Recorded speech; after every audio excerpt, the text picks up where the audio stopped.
Hey guys, it's Maya Novak and welcome back to Ask Maya. First of all, I have to tell you, I love you. You sent me so many great questions last week and it was really hard to choose just one. But you know, it's like I always say, we have to go through this one step at a time, one day at a time, and we're gonna go through this one question at a time, or maybe two or three. So thank you so much. And before we start, two things, and you probably already know this. Post your question down below, ask away. What do you want to know about recovery, about your recovery? And second, join our community, Injury Recovery BFFs, and get all the support that you need. So that's it, and now let's start. So the first question, or actually the only question, is from Sarah from London, and Sarah asks, I'm 15 months post-injury, trimalleolar fracture, recovered with cast only and no surgery. I have very limited dorsiflexion. What can I do to improve this? Also, during the cold weather, I suffer stiffness and sometimes I feel a painful snap when the tendon ligament moves over the inside bump of my ankle. Thank you.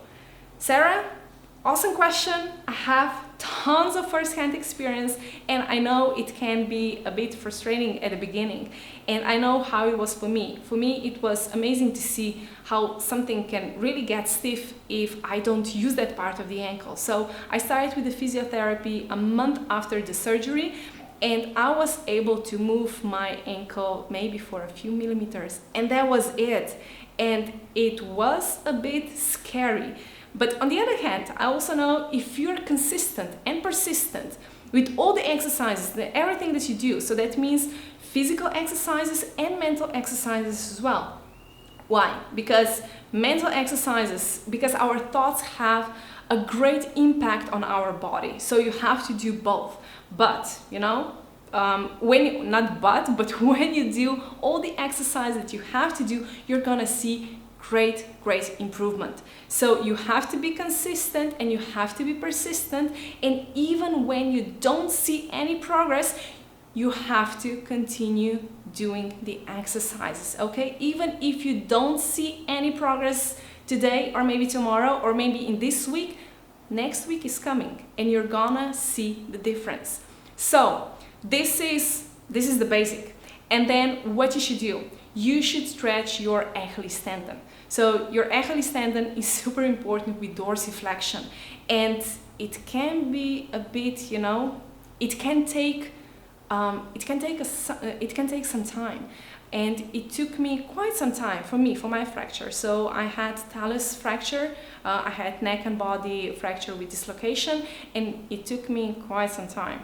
But I don't know, you know, for you might be shorter periods of time. So don't be discouraged, okay? Don't be discouraged. You have to do this, you have to be consistent, you have to be persistent, and you're gonna see great results. So what you should do, like I said, stretch your Achilles tendon, and if you have a slant board at home, step on that and just stretch and hold. Regarding that, you have to hold it for a longer period of time. So it's not like just stretch for 20 seconds or maybe 30 seconds, what we usually hear, you know, that's for normal people. We're not normal, we are recovering. So, you know, we have to hold that stretch for a longer period of time.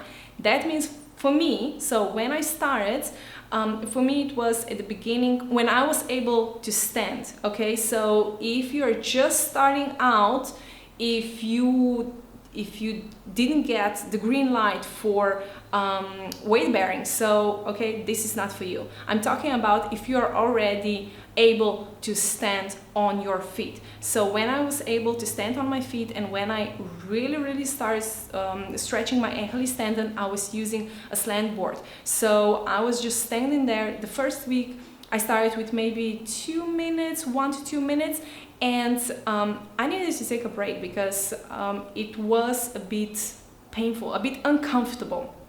But then from week 2 or week 3, I was just holding it as long as I was able to hold it. So that means that I was sometimes holding it for 15-20 minutes, and I was just standing there, and that was it.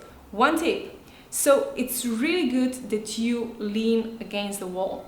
Why? Because you're going to be more relaxed. So that means when you're more relaxed, it's less option, less possibility that you're gonna experience any muscle cramps. So when you are relaxed, it's you're gonna feel better, okay? And just put some video, some funny video or some documentary or maybe my videos, and watch that for 15-20 minutes, and this is how I was stretching my Achilles tendon. And this is also one of the exercises of my 7 most effective and essential exercises when you're starting out. And you can get this exercise and 6 more in my ebook, 7 most effective exercises that you need after ankle fracture. So download that ebook and it's going to be helpful.